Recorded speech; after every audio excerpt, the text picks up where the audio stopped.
Ya Tuhan, kami gak akan gentar Tuhan, karena kami percaya Engkau beserta dengan kami Tuhan. Dan kami bersyukur Tuhan, kalau pada hari ini kami boleh mendengarkan Tuhan apa yang menjadi isi hati-Mu. Kami bersyukur kami boleh bersekutu bersama dengan keluarga rohani di tempat ini. Kami percaya bahwa Engkau memperjuangkan setiap kami, Engkau menyertai setiap kami hingga kami boleh ada hingga saat ini. Ini semua karena kasih karunia kemurahan-Mu. Terima kasih ya Tuhan, saat ini kami akan mendengarkan isi hati-Mu. Berikanlah kami tanah hati yang baik, yang mau mendengarkan suara-Mu Tuhan, yang kami mau melakukan Tuhan apa yang menjadi mimpi-Mu Tuhan bagi setiap kami.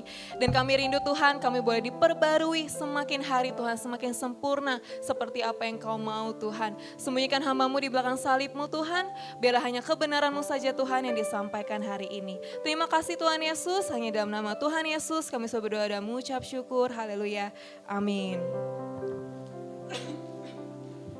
Shalom, selamat siang semuanya. Shalom, kok gak ada suaranya sih? Ya jadi hari ini panas banget, setuju ya? Panas banget, Surabaya mataharinya lagi ada 5. Kemarin saya iseng gitu lihat di BMKG, besok tuh kira-kira suhunya berapa sih? Ternyata suhunya tuh bisa sampai 35 derajat gitu. Jadi ya gak apa-apa ya, kita tetap harus bersuka cita, amin ya. Walaupun matahari di sana ada 5, itu tanda kasih Tuhan buat kita, amin. Mari kita sama-sama kita mau buka kebenaran firman Tuhan di 2 Korintus 12 ayat 1 sampai 10. Kita buka di 2 Korintus 12 ayat 1 sampai 10. Nah pasti jemaat Tuhan sudah pernah baca ayat ini, tapi ada satu hal yang ingin saya bagikan hari ini secara sederhana, secara singkat gitu ya, hasil perenungan beberapa malam sebelumnya. Kita baca sama-sama ya di 2 Korintus 12 ayat 1 sampai 10. Paulus menerima penglihatan dan pernyataan ayat 1. Aku harus bermegah sekalipun memang hal itu tidak ada faedahnya. Namun demikian aku hendak memberitakan penglihatan-penglihatan dan pernyataan-pernyataan yang kuterima dari Tuhan. Aku tahu tentang seorang Kristen 14 tahun yang lampau, ini jadi dia menceritakan flashback gitu ya. Entah di dalam tubuh aku tidak tahu, entah di luar tubuh aku tidak tahu. Allah yang mengetahuinya, orang itu tiba-tiba diangkat ke tingkat yang ketiga dari sorga. Aku juga tahu tentang orang itu, entah di dalam tubuh, entah di luar tubuh, aku tidak tahu, Allah yang mengetahuinya. Ia tiba-tiba diangkat ke Firdaus dan ia mendengar kata-kata yang tak terkatakan, yang tidak boleh diucapkan manusia. Wow, siapakah orang ini tidak tahu ya. Atas orang itu aku hendak bermegah, tetapi atas diriku sendiri aku tidak akan bermegah, selain atas kelemahan-kelemahanku. Sebab sekiranya aku hendak bermegah juga, aku bukan orang bodoh lagi, karena aku mengatakan kebenaran.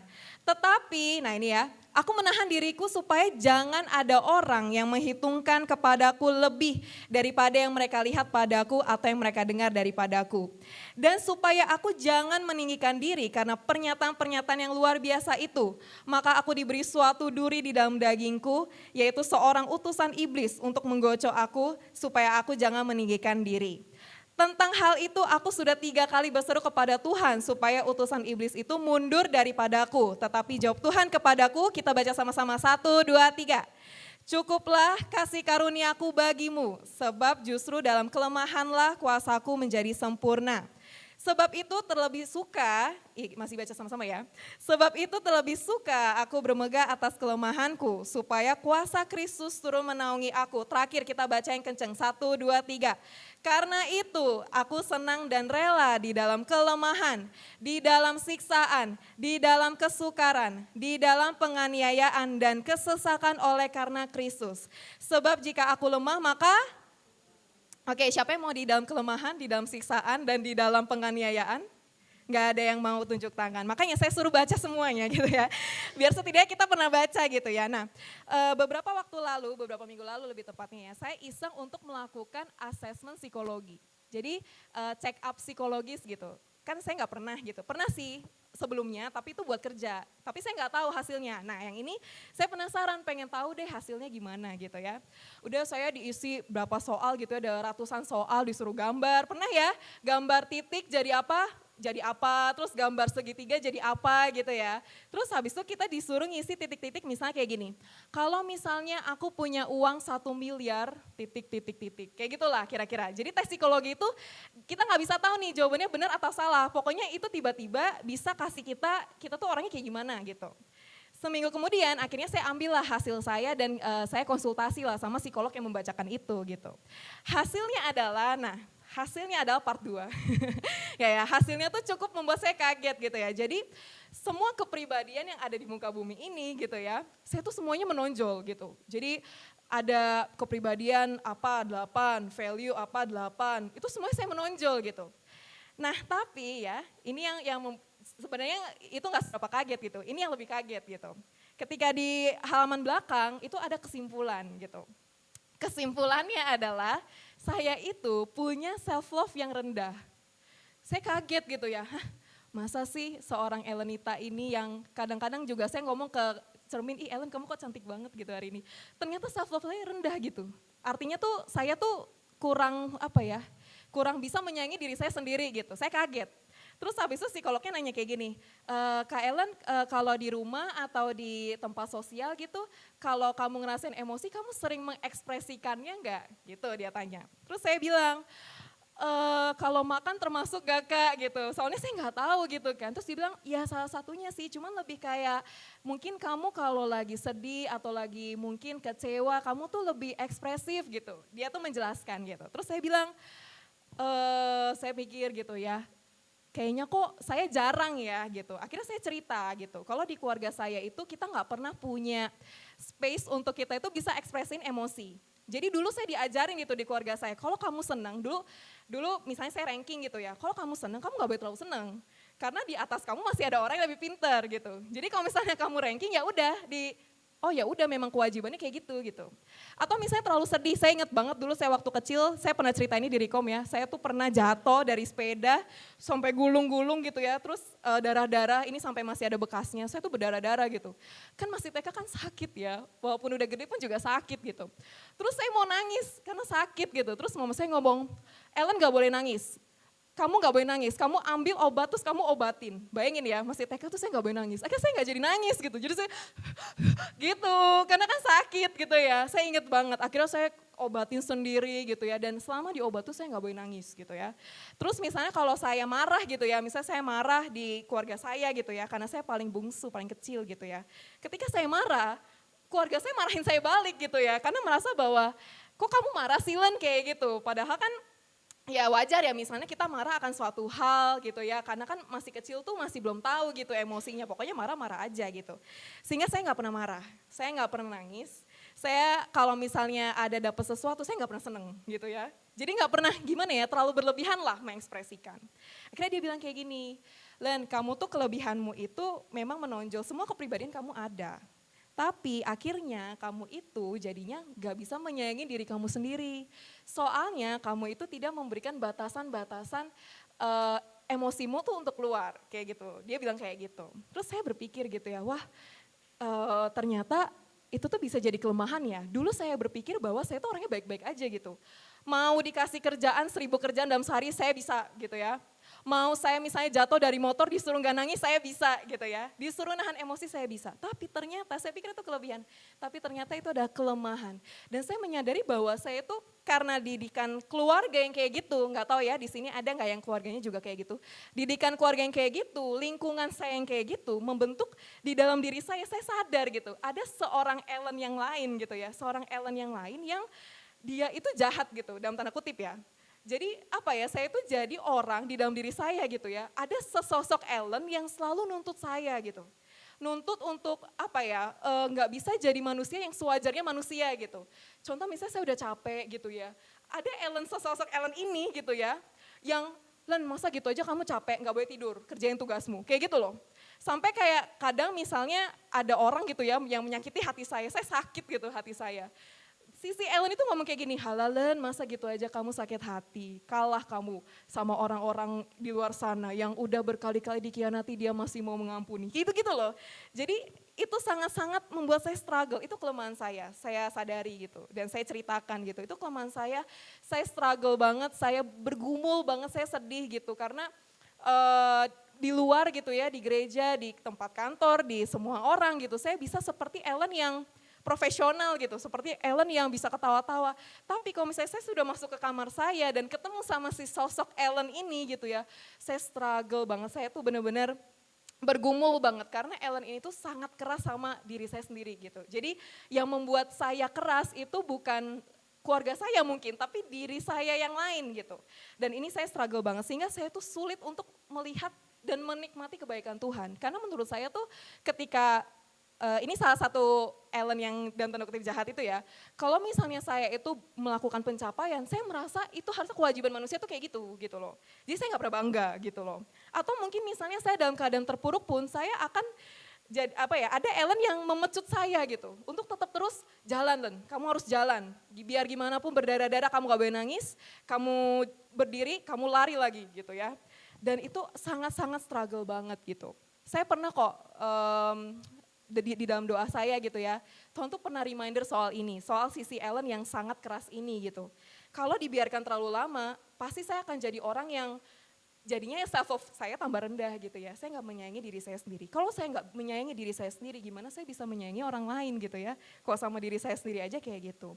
Dan ketika saya baca pernyataan Paulus ini, Paulus bilang, aku terlebih suka gitu ya di dalam kelemahan, di dalam siksaan, di dalam aniaya. Saya udah pernah kok baca ayat ini sebelumnya gitu ya. Tapi saya gini, kok Paulus suka gitu di dalam kelemahan. Karena saya jujur kalau boleh ya, disuruh buang sesuatu dalam hidup saya mau buang sisi Ellen yang jahat itu. Saya mau buang sisi luka saya, masa kecil saya yang itu. Sehingga tidak menghambat saya dalam hidup saya gitu. Tapi di sini Paulus ngomong, aku terlebih suka di dalam siksaan, di dalam kelemahan, kesukaran, penganiayaan, kesesakan.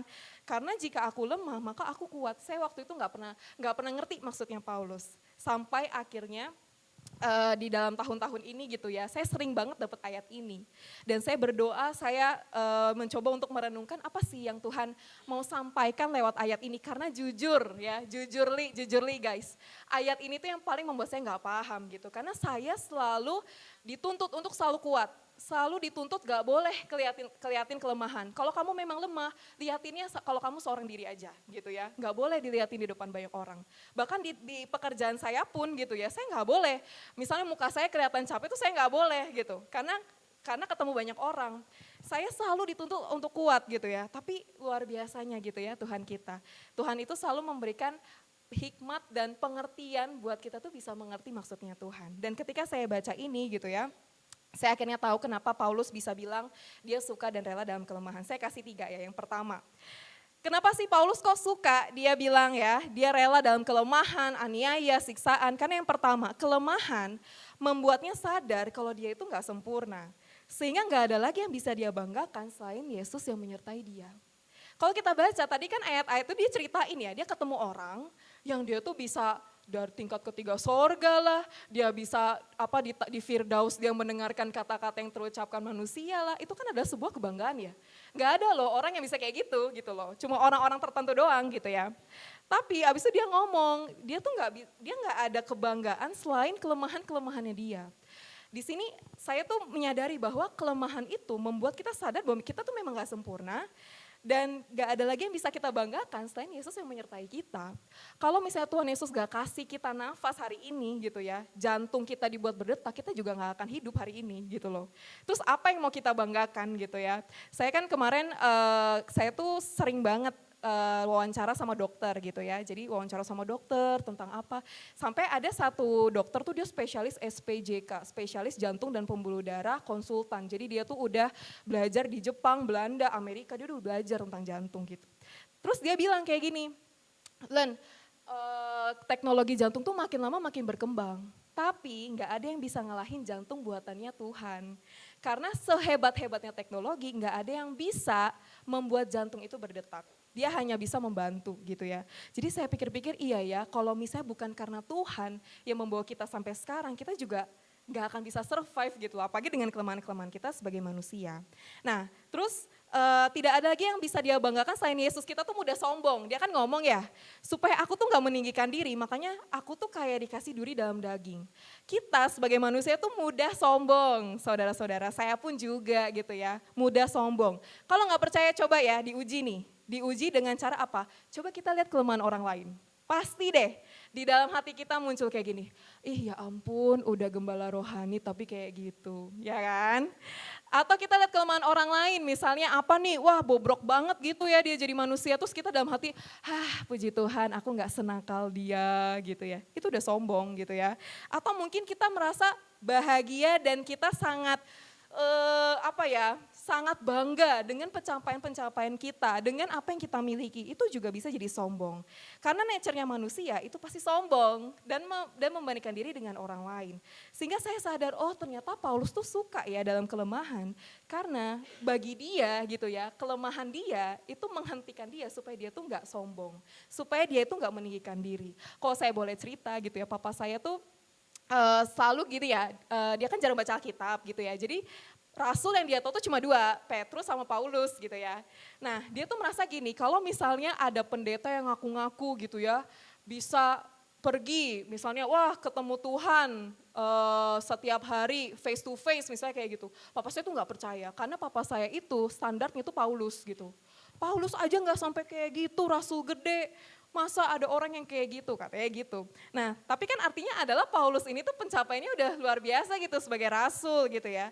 Tapi dia sadar bahwa dia bisa sampai ke tahap itu bukan karena dia gitu, karena Tuhan Yesus. Karena dia bilang ada duri di dalam dagingnya dia, yang dia tuh bergumul banget ya. Nah, saya nggak tahu ya duri dalam daging dia tuh katanya sih ada yang bilang itu penyakitnya dia gitu ya, penyakit fisik lebih tepatnya. Katanya tuh matanya dia gitu, penglihatan. Nah coba andaikan memang matanya gitu ya, bayangin khotbah tapi burem, itu tuh juga struggle gitu ya. Terus misalnya mau misalnya baca Alkitab gitu ya, atau misalnya mau tulis surat, matanya burem, itu struggle banget, pasti susah banget. Atau misalnya juga ada ya, katanya juga dia bilang duri dalam daging itu kayak dia tuh mengalami banyak penganiayaan lah gitu. Ya itu struggle juga gitu loh, kayak misalnya besok nih dia khotbah gitu ya, terus tiba-tiba dia diancam mau dilempar batu, itu struggle juga gitu loh. Itu kelemahan itu suatu hal yang membuat dia tuh sangat-sangat bergumul gitu.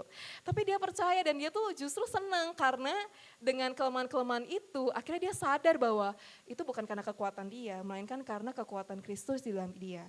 Jadi saudara yang dikasih Tuhan, pertama kelemahan itu membuat kita sadar kalau kita tuh memang gak sempurna kok. Kita tuh memang manusia yang punya banyak kelemahan, ya udah terima aja gitu. Dulu saya adalah Ellen yang gak bisa terima kelemahan. Saya tuh gimana ya, saya tahu saya ada kelemahan tapi saya berusaha untuk menutupinya gitu ya. Jadi kan kalau misalnya ada kan di TikTok itu kayak bahas-bahas kalau cara menjawab pertanyaan HRD gitu ya. Terus misalnya kalau kelemahanmu lupa, nanti apa? Oh ya saya nanti akan menuliskan di sticky note supaya saya ingat, ya kan gitu ya cara jawabnya gitu ya. Nah saya tuh orang kayak gitu, saya berusaha untuk menutupi kelemahan saya dengan apa yang saya bisa lakukan sehingga orang-orang tuh gak tahu kelemahan saya. Tapi justru kelemahan yang saya tutupi itu kayak mencabik-cabik saya di dalam gitu loh, karena gak ada yang tahu kan gitu. Jadi saya kayak dicabik-cabik gitu. Nah dengan ayat ini saya merenung gitu ya, oh ternyata Len selama ini saya belum menerima kelemahan saya belum berdamai dengan kelemahan saya belum berdamai. Kalau saya tuh punya sisi Ellen yang terluka di masa kecil, saya belum berdamai. Dan akhirnya saya jadinya keras sama diri saya sendiri supaya saya menutupi kelemahan itu. Padahal kelemahan itu Tuhan izinkan ada supaya kita tidak ada yang kita banggakan selain Tuhan yang menyertai kita. Amin ya. Nah, yang kedua gitu ya, kenapa sih kok Paulus suka? Dia itu bilang dia suka di dalam kelemahan, di dalam penganiayaan. Yang kedua adalah kelemahan membuatnya bisa menikmati kasih karunia dan kuasa Tuhan secara utuh. Bayangin ya, kalau misalnya kita tuh jadi orang yang kuat, terus saya pribadi gitu ya, saya tuh gak terlalu menikmati pertolongan orang gitu. Jadi kalau misalnya orang nolong saya gitu ya, kan saya biasanya apa-apa sendiri gitu, naik motor sendiri, saya ngangkat-ngangkat sendiri gitu ya, apa-apa sendiri gitu ya. Terus tiba-tiba ada orang yang mau nawarin nih, Len sama Cece aja ya, kamu naik mobil gitu. Begitu saya naik mobil, saya tuh merasa kayak bukannya menikmati, wah enak, adem gitu ya, enggak. Tapi di sisi saya tuh kayak, Dolen kamu kok ngerepotin sih, harusnya kamu bisa nih naik motor. Sampai segitunya loh saya itu gitu ya. Jadi saya cerita ini apa buat saudara bukan akhirnya kayak, wah kok kelemahan diceritain, tapi saya mau cerita bahwa kelemahan saya ini gitu yang membuat saya akhirnya sadar bahwa saya itu harus bergantung sama Tuhan gitu ya. Dan saya tuh kurang bisa menikmati kasih karunia gitu. Makanya tuh Paulus kan ngomong kan, Tuhan Yesus ngomong sama Paulus, cukuplah kasih karuniaku bagimu sebab justru dalam kelemahanlah kuasaku tuh menjadi sempurna. Kita semua tuh ada kelemahan, terima aja gitu loh. Siapa tahu dan mungkin aja dan itu pasti ya, kelemahan itu Tuhan izinkan hadir di dalam hidup kita supaya di dalam hidup kita tuh ada ruang kita tuh menikmati kasih karunia Tuhan gitu loh. Bayangin kalau misalnya kita semua tuh kayak superhero gitu ya, yang semua tuh bisa sendiri, semuanya tuh hebat, semuanya tuh kuat. Dia gak akan bisa menikmati yang namanya pertolongan, kasih karunia Tuhan. Orang yang keras sama dirinya sendiri, ini saya ya, nggak, ya mungkin teman-teman juga ada. Itu susah kan, kayak menikmati gitu pertolongan Tuhan, ditolong Tuhan, kasih karunia Tuhan susah. Karena memang pada dasarnya memang keras gitu ya. Dan di sini Paulus akhirnya bilang, karena Yesus ngomong kayak gitu ya, akhirnya Paulus ngomong, ya itulah kenapa aku tuh suka bermegah atas kelemahanku. Supaya Paulus itu tuh merasakan kasih karunia Tuhan tuh yang sempurna dan utuh. Kita dipanggil jadi berkat, kita dipanggil jadi terang gitu ya. Kita dipanggil untuk menceritakan kasih karunia Tuhan. Tapi gimana kita mau menceritakan kasih karunia Tuhan, tapi kalau kita itu enggak menikmati kasih karunia Tuhan itu gitu loh. Kita tuh harus belajar menikmati kasih karunia Tuhan. Saya belajar gitu, ketika saya mengikut Tuhan, awal-awal saya mendapatkan kasih karunia Tuhan pertobatan. Tapi enggak sampai situ. Saya juga harus menikmati kasih karunia Tuhan yang mengampuni masa kecil saya, yang mengampuni dosa-dosa saya, yang mengampuni saya seluruh hidup saya. Sehingga saya tuh bisa maju di dalam Tuhan. Enggak isinya di dalam hidup nyalahin diri terus.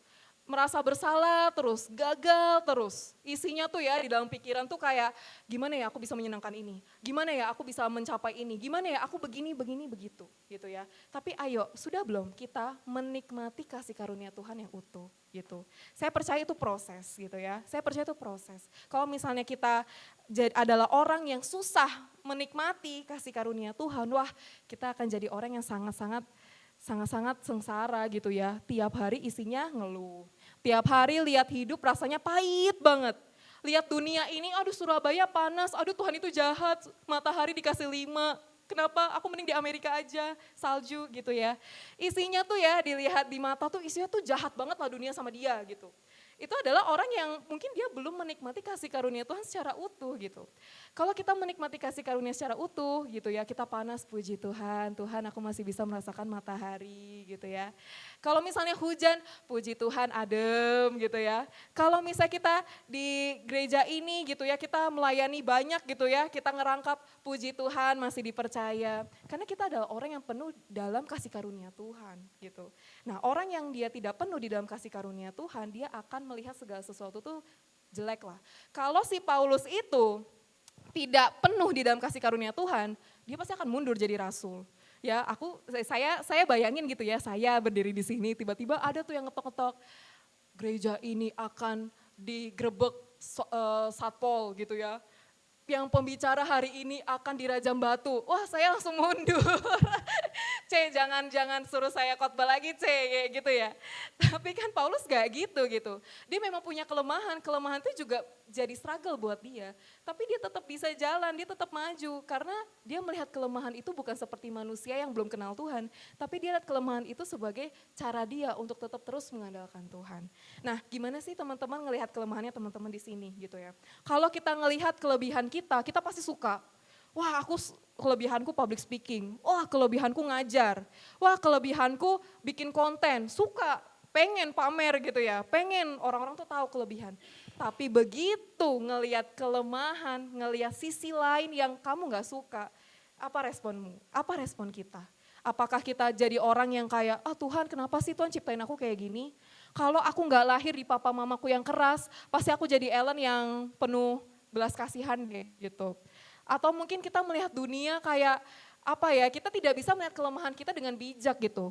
Menjadikan kelemahan kita tuh kayak Iya Cece paham lah kelemahanku tuh memang kalau ngomong ceplos-ceplos. Jadi ya orangnya jangan sakit hati dong kalau aku ngomong ceplos-ceplos gitu ya. Yang nggak ada di sini kok, yang nggak ada di sini. Tapi itu permisalan gitu ya. Jadi kalau kita cukup di dalam kasih karunia Tuhan, kita akan punya cara pandang kelemahan yang diubahkan oleh Tuhan gitu ya. Tidak lagi melihat kelemahan itu sebagai sesuatu yang menyalahkan diri, mengasihani diri, tapi melihat kelemahan itu sebagai cara untuk kita terus mengandalkan Tuhan. Amin. Amin. Yang ketiga adalah poin ketiga, kelemahan ya menunjukkan siapa Tuhan di hidup kita, di hidupnya Paulus dan di hidup saya gitu ya. Lagi ya, kelemahan menunjukkan siapa Tuhan di hidup kita. Kalau kita mau baca tokoh-tokoh Alkitab yang keren-keren itu ya, kita kan pernah ya di sini waktu itu kalau nggak salah pendeta Evi gitu, pernah waktu itu kayak kasih tahu kelemahan, jadi kita pilih satu tokoh, terus kelemahannya apa, kelebihannya apa, saya ingat kok pernah tuh kelemahan kelebihan. Nah terus saya selalu baca gitu, kayak apa sih yang Tuhan omongin kalau misalnya Tuhan tahu kelemahannya orang itu gitu ya. Saya ambil kita baca di Yeremia 1 ayat 6 sampai 9, ini salah satu tokoh Alkitab ya, Yeremia 1 ayat 6 sampai 9.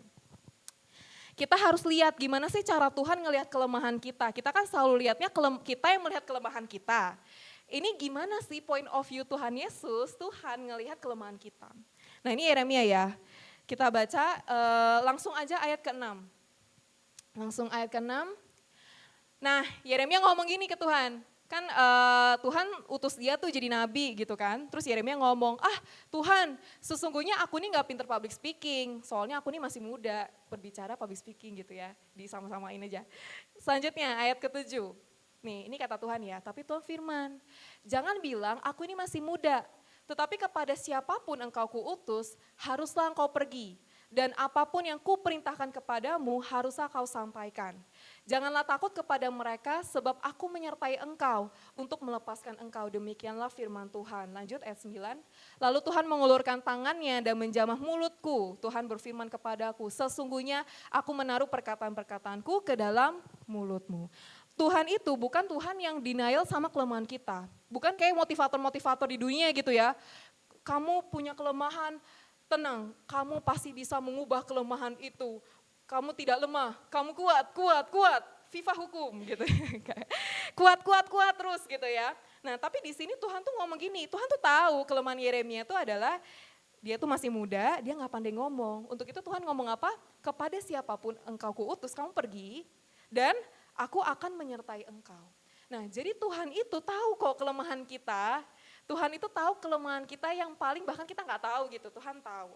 Tapi Tuhan itu bukan denial bahwa kita itu menutupi kelemahan kita, enggak. Tapi Tuhan bilang gini, janganlah takut, aku menyertai engkau untuk melepaskan engkau. Dan Tuhan apa? Mengulurkan tangannya dan dia menjamah kita. Nah mungkin kita sekarang berteriak gitu ya sama Tuhan, Tuhan kayak Paulus gitu ya. Suruh utusan iblis itu pergi Tuhan, Paulus tuh udah gak tahan.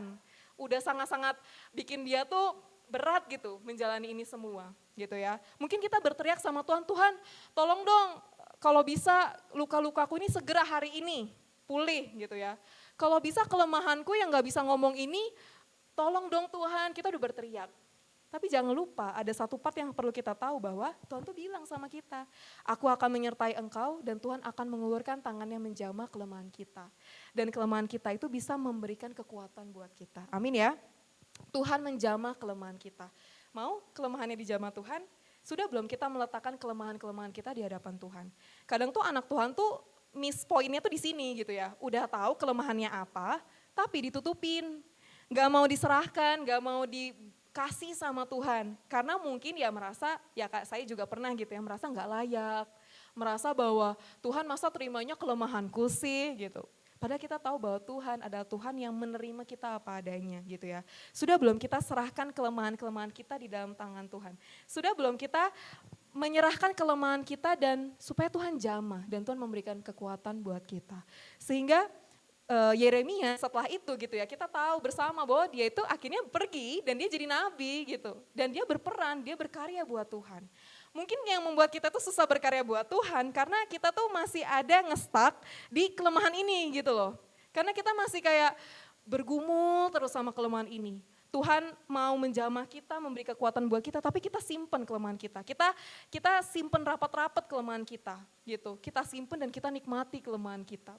Padahal yang Tuhan mau adalah kita akui kelemahan kita serahkan sama Tuhan, biar Tuhan jamah dan Tuhan beri kekuatan buat kita. Kalau kita mau baca lagi Gideon gitu ya, saya pernah juga sharingnya di tempat ini Gideon.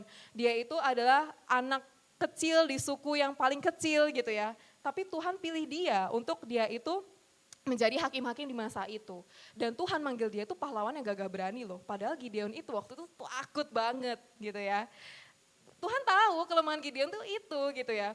Tapi saya percaya ketika Gideon tuh percaya sama Tuhan yang mengutus dia, kelemahan-kelemahan Gideon tuh akan Tuhan ubahkan. Akan Tuhan sertai kelemahan-kelemahan Gideon, supaya Gideon itu bisa berkarya buat Tuhan. Percaya gak sih di tempat ini kelemahan-kelemahan kita tuh Tuhan tahu dan Tuhan tuh rindu gitu. Untuk menyertai kita di dalam kelemahan itu. Tuhan tahu kok, Tuhan pasti tahu. Makanya Tuhan pernah reminder saya waktu itu. Kalau saya tuh punya sisi Ellen yang sangat bengis gitu ya. Sisi Ellen yang keras, sisi Ellen yang penuh luka dan sering menyakiti jiwa saya tanpa sadar gitu ya, sisi Ellen yang itu. Tapi kalau saya nggak belajar untuk saya meletakkan di hadapan Tuhan, saya melangkah bersama dengan Tuhan, saya mungkin akan tetap dengan kelemahan yang seperti itu gitu ya. Percaya bahwa Tuhan itu menjamah hidup setiap kita. Jadi bagaimana dengan jemaat yang dikasihi Tuhan ya? Yang pertama, kenapa sih Paulus itu dia itu suka di dalam kelemahan? Karena dia itu sadar dengan kelemahannya itu membuat dia akhirnya nggak ada lagi yang bisa dia banggain di dunia ini. Nggak ada. Apa coba yang kita banggain di dunia ini gitu? Kadang saya berpikir waktu itu saya tuh suka ngobrol gitu sama kakak saya gitu. Terus kakak saya tuh bawaannya tuh ngeluh terus. Ngeluhnya tuh, aduh kapan sih aku ini bisa jalan-jalan, aduh kapan sih aku ini punya banyak uang, masa kalau mau beli makan ngirit terus gitu ya. Terus saya kesel gitu, jadi saya bilang, kamu nih ngeluh terus, kita lo masih mending, masih bisa makan ini, makan itu, kita lo gak kekurangan. Iya tapi tuh teman-temanku, nah kalau udah teman-temanku udah udah capek gitu ya. Tapi kadang kita tuh gitu loh, karena kita merasa bahwa kita kayak ngeluh karena kita merasa tidak ada yang bisa dibanggakan. Tapi mungkin kalau ada yang sesuatu yang bisa dibanggakan, kita banggain gitu. Jadi Paulus yang pertama ketika kelemahan itu membuat dia sadar bahwa yang satu-satu yang bisa dia banggain adalah Yesus yang menyertai dia di dalam kelemahannya.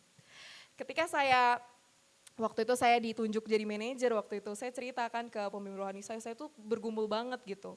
Saya merasa saya ini masih muda, belum bisa apa-apa gitu, terus ditunjuk jadi manajer. Terus habis itu pemimpin rohani saya bilang kamu doa gitu ya. Terus saya bilang di dalam doa saya gini, Tuhan oke aku ambil tapi kalau Tuhan melihat motivasi yang gak baik, Tuhan langsung turunin aja aku gitu. Misalnya gini, oke Tuhan reminder, gini doanya gini, Tuhan reminder tapi kalau misalnya saya masih nakal, udah turunin aja. Gak usah kayak ingetin lagi, udah langsung turunin aja gitu ya. Nah udah akhirnya saya menjalani lah kehidupan saya sebagai manajer gitu. Nah ketika saya menjalani kehidupan saya sebagai manajer, ada beberapa kali tuh saya pengen gitu loh ngasih tahu gitu ya di LinkedIn supaya orang tuh tahu bahwa memang expertise saya di sini gitu ya di ilmu komunikasi. Tapi the moment saya pengen nulis itu kayak Tuhan tuh ngingetin, Len gak usah gitu ya, Len gak usah nulis gitu. Ya udah saya nggak tulis gitu ya. Terus misalnya saya pengen cerita tentang saya ini punya pengalaman nih A B C D E. Ketika saya mau melakukan itu, saya tuh dihadapkan dengan permasalahan-permasalahan yang bikin saya tuh pusing gitu ya. Pikiran saya tuh pusing mumet gitu. Sehingga saya kayak gini, ya ampun aku nih kayaknya gak bisa-bisa deh. Kayak aku gak bisa deh jadi manajer kayak gitu loh. Jadi saya tuh kayak aduh jadi manajer ini susah banget sih. Kenapa sih orang-orang ini pengen jadi manajer? Kenapa sih orang-orang tuh pengen jadi direktur, pengen jadi CEO, pengen jadi yang tingkatannya tinggi-tinggi padahal tuh pusing, kepala tuh pusing gitu ya. Nah tapi mungkin itu salah satu cara Tuhan itu melatih saya supaya saya nggak membanggakan diri saya sendiri gitu ya. Jadi tiap kali saya menemukan kesulitan, saya tahu banget saya nggak bisa melakukannya gitu ya. Jadi saya berdoa, saya mengandalkan Tuhan gitu ya. Nah mungkin teman-teman juga mengalami hal itu gitu ya. Ketika pengen membanggakan sesuatu, ketika pengen menceritakan sesuatu, Tuhan tuh memberikan sebuah hal yang kayak, aduh ini bukan karena aku tapi karena Tuhan gitu ya. Dan saya bersyukur dengan itu. Nah yang kedua adalah kelemahan membuat kita bisa menikmati kasih karunia Tuhan secara utuh. Siapa yang mau menikmati kasih karunia Tuhan secara utuh? Gak ada yang mau, oke saya aja. Saya mau gitu ya, saya gak mau jadi orang yang sampai saya tua, saya ngeliat dunia ini tuh pahit gitu, saya gak mau gitu ya. Saya punya keluarga yang tiap kali ketemu ngelihat dunia tuh kayak pahit banget buat dia gitu. Kayak apa ya, dia tuh ngomong gini, Tuhan Yesus baik, wah kamu harus ikut Tuhan Yesus. Tapi cuma beda 1 menit nih, langsung ngomong kayak gini, kenapa sih orang-orang tuh jahat sama aku diginiin, aku dihianati. Emang orang-orang itu tuh bukan orang-orang dalam Tuhan, kayak gitulah. Merasa bahwa dia tuh kayak di sumur hidupnya tuh sengsara terus gitu ya. Saya gak mau jadi orang kayak gitu, saya mau jadi orang yang apapun yang terjadi di dunia ini, walaupun katanya krisis ekonomi 2026 sampai 2030 kayak mau gunung-gunung bergoncang, bukit-bukit bergoyang gitu ya. Kayak lagu Rikom kemarin, saya mau jadi orang yang melihat segala sesuatunya tuh, saya bersyukur saya di dalam kasih karunia Tuhan. Ketika saya dihadapkan dengan kelemahan saya, mungkin sekarang saya masih umur 25 tahun, kelemahan saya mungkin belum kelihatan yang banget gitu. Tapi ketika di umur tertentu Tuhan memperlihatkan, Nilen kelemahanmu nih, sisi yang paling jelek lah di dalam dirimu. Saya pengen jadi Paulus, saya pengen bilang sama Tuhan bahwa cukuplah kasih karunia Tuhan tuh buat aku. Sebab dalam kelemahanlah kuasa Tuhan jadi sempurna. Saya mau jadi orang kayak gitu. Siapa yang mau jadi orang kayak gitu? Saya rindu ya, kita jadi orang kayak gitu. Yang kalau ngeliat kelemahan tuh responnya gak kayak, haduh enak ya jadi cemon, suaranya bagus jadi WL gitu ya. Haduh enak ya, kemarin saya ngeliat ini, apa di YouTube JCJ, tahu ya JCJ? Tahu kan? Kan suaranya bagus banget ya. Gak cuma bagus banget gitu. Terus dia nyanyi tuh, nyanyi lagu Disney lah pokoknya. Waduh, dengerin suaranya sopan banget masuk telinga gitu ya. Saya kemarin nyanyi latihan du aja, aduh ya ampun, mengerikan gitu ya. Fales gitu ya. Terus saya sampai dalam hati, ini Jessie J gak pernah makan seblak nih ya kayaknya. Tenggorokannya tuh bagus banget gitu buat nyanyi. Dan kadang tuh iri gitu loh, kayak ini pengen ya suaranya bagus, terus pengen gitu ya misalnya kayak Chehana, wah bisa nari tamborin, dulu kan saya pernah kan latihan tamborin gitu ya, YTTA yang tahu-tahu aja gitu. Saya pernah tamborin, wah bagus ya pengen, kok aku gak bisa nari ya gitu. Terus misalnya kayak ngeliat gitu ya Pendeta Sylvia, waduh kalau ngomong halus banget, ya ampun orang tuh kayak sopan, orang yang tadinya berdosa jadi pengen bertobat gitu ya. Kalau saya ngomong tuh nadanya tuh kayak udah nada preman ya memang waktu tes karunia saya nabi sih memang gitu ya. Aduh gembala saya lihat si Libra gitu ya kalau misalnya ngomong waduh sangat keibuan gitu ya. Semua tuh saya bandingin gitu tapi saya pikir-pikir juga ya ampun Len ngapain kamu bandingin sama orang gitu ya. Saya ngelihat orang-orang kok bisa main gitarnya bagus dan lain-lain. Udah cukup lah, sudah stop cukup gitu ya. Saya belum cukup dalam kasih karunia. Kalau saya cukup dalam kasih karunia Tuhan, pasti saya bisa melihat bahwa Tuhan sudah menempatkan banyak hal di dalam hidup saya. Tuhan tuh sudah memberikan banyak hal di hidup saya gitu. Nah sudah belum kita bersyukur? Kita sudah belum sih ngerasain kalau Tuhan itu memberikan tuh terlalu banyak di dalam hidup kita guys, kayak gitu ya. Atau kita itu terlalu fokus sama kelemahan kita fokus sama apa yang kita nggak punya. Kita merasa bahwa kasih karunia Tuhan itu kalau kita punya rumah banyak, rumah besar, prestasi IPK 4, jabatan sampai direktur, CEO, itu berarti kasih karunia Tuhan. Ya kalau misalnya kita masih berpikir seperti itu, wah sangat disayangkan ya. Sampai kita mati pun gitu, kita gak akan pernah bisa menikmati kasih karunia Tuhan. Tapi saya mau jadi orang yang menikmati kasih karunia Tuhan dan kuasa Tuhan secara utuh. Saya mau menikmati ketika saya dalam kelemahan, itu mustahil tuh buat dilakukan karena saya punya kelemahan. Tapi saya melihat mujizat Tuhan itu jadi terjadi, saya mau mengalami itu. Saya mau menikmati kuasa Tuhan yang itu. Yang ketiga adalah kelemahan itu menunjukkan siapa Tuhan di hidup kita. Kalau misalnya kita gak punya kelemahan, kita cenderung meremehkan kuasa Tuhan, kita cenderung meremehkan keberadaan Tuhan di dalam hidup kita. Sekarang dibanding saya dulu waktu SMA, kuliah, sekarang saya merasa bahwa Tuhan tuh lebih besar lagi di dalam hidup saya. Karena kelemahan saya, pergumulan, tantangan yang saya hadapi itu lebih berat daripada sebelumnya. Tapi saya bersyukur gitu, Tuhan di dalam hidup saya itu jauh lebih besar daripada yang sebelum-sebelumnya. Dan saya rindu, dan saya akhirnya ngerti gitu ya kenapa Paulus ngomong. Sebab jika aku lemah, maka aku kuat. Kira-kira kontradiksi banget kan.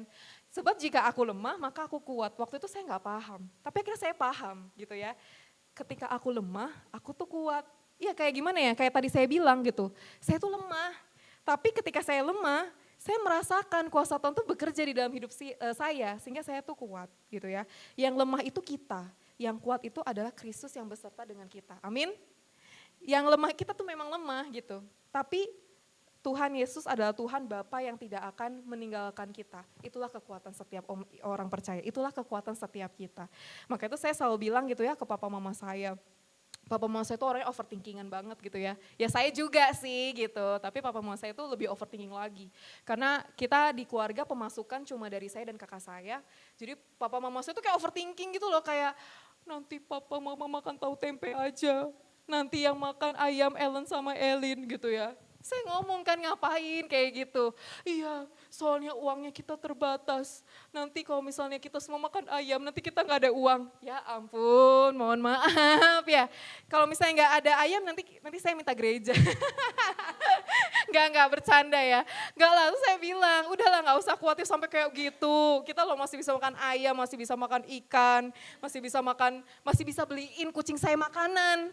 Ya kalau misalnya kita gak bisa makan ayam, kita gak usah beliin kucing saya makan gitu ya, biar kita bisa beli ayam gitu ya. Tapi saya bilang ke keluarga saya bahwa gak usah khawatir, kita tuh memang terbatas, tapi saya percaya Tuhan yang menyertai kita itu dahsyat dan sanggup melakukan apapun, dan itu yang jadi kekuatan buat kita. Amin ya. Nah kita mau baca yang terakhir ya di Mazmur 18. Kita buka di Mazmur 18.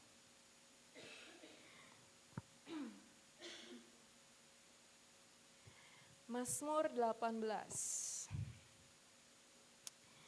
Kita buka di ayat yang ke-1 sampai 7. Ini ayatnya panjang banget, jadi kalau misalnya kalian mau baca di rumah gak apa-apa ya. Nyanyian syukur Daud untuk pemimpin biduan dari hamba Tuhan yakni Daud yang menyampaikan perkataan nyanyian ini kepada Tuhan pada waktu Tuhan telah melepaskan dia dari cengkraman semua musuhnya dan dari tangan Saul. Ia berkata, aku mengasihi Engkau ya Tuhan kekuatanku, ya Tuhan bukit batuku, kubu pertahananku dan penyelamatku. Allahku, gunung batuku, tempat aku berlindung, perisaiku, tanduk keselamatanku, kota bentengku. Terpujilah Tuhan seruku, maka aku pun selamat daripada musuhku. Ayat 5. Tali-tali maut telah meliliti aku dan banjir-banjir jahanam telah menimpa aku. Tali-tali dunia orang mati telah membelit aku, perangkap-perangkap maut terpasang di depanku. Ketika aku dalam kesesakan, aku berseru kepada Tuhan. Kepada Allahku aku berteriak minta tolong.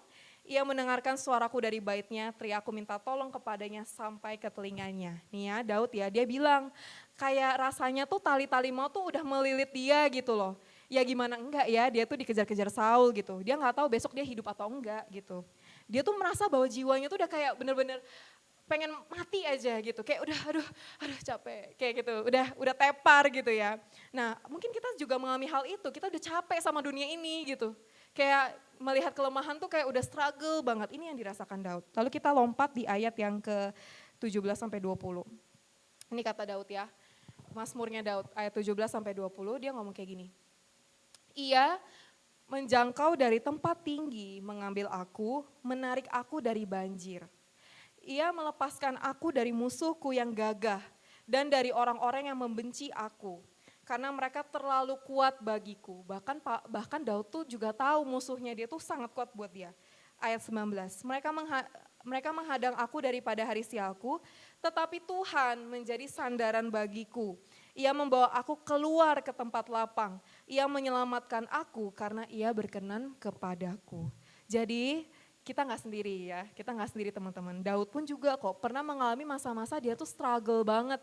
Kayak rasanya tuh tali-tali maut udah melilit dia. Itu mungkin udah suatu ekspresi dia tuh kayak, aduh rasanya pengen mati aja, aduh rasanya pengen susah gitu ya. Tapi dia bilang bahwa Tuhan menjangkau dari tempat tinggi mengambil aku dari banjir. Dia tuh menjadi sandaran buat aku. Nah sudah belum? Tuhan menjadi sandaran buat kita. Sudah belum ketika kita tahu kelemahan-kelemahan kita, Tuhan yang menjadi sandaran buat kita. Karena saya percaya di dalam kelemahan kita, di dalam setiap mungkin kelemahan yang Tuhan izinkan di dalam hidup kita, entah duri dalam daging apa yang Tuhan izinkan ada di dalam hidup kita, Tuhan tidak pernah meninggalkan kita. Amin. Tuhan selalu menyertai kita, Tuhan tidak pernah membiarkan kita tergeletak. Kelemahan, terakhir ya, pemain musik bisa maju ke depan. Kelemahan itu bukan excuse untuk buat dosa. Kelemahan bukan excuse kita untuk kita lari dari panggilan Tuhan. Justru kelemahan membuat kita mengandalkan Tuhan lebih lagi. Kelemahan membuka ruang buat kuasa Tuhan bekerja sempurna dalam hidup kita. Sudah belum? Sudah belum kita semua di sini berdamai dengan kelemahan dan menyerahkan itu kepada Tuhan. Dan percaya bahwa Tuhan itu bisa ubah kelemahan kita jadi sarana untuk menunjukkan kekuatan Tuhan. Amin ya. Jadi udah ya, stop dengan kita mengasihani diri dengan kelemahan kita. Kelemahan kita itu bukan alasan buat kita buat dosa, bukan alasan buat kita lari dari panggilan Tuhan. Tapi kelemahan itu justru Tuhan izinkan supaya kita mengandalkan Tuhan lebih lagi. Amin. Siapa yang mau mengandalkan Tuhan lebih lagi? Kita terima kelemahan kita serahkan kelemahan kita dan percaya ada hal yang Tuhan sedang proses di dalam hidup kita. Sehingga ketika kita lihat kelemahan kita lagi, kita berbangga dan berbahagia karena Tuhan menyertai kita. Amin. Mari kita semua tutup mata kita mau perenungan.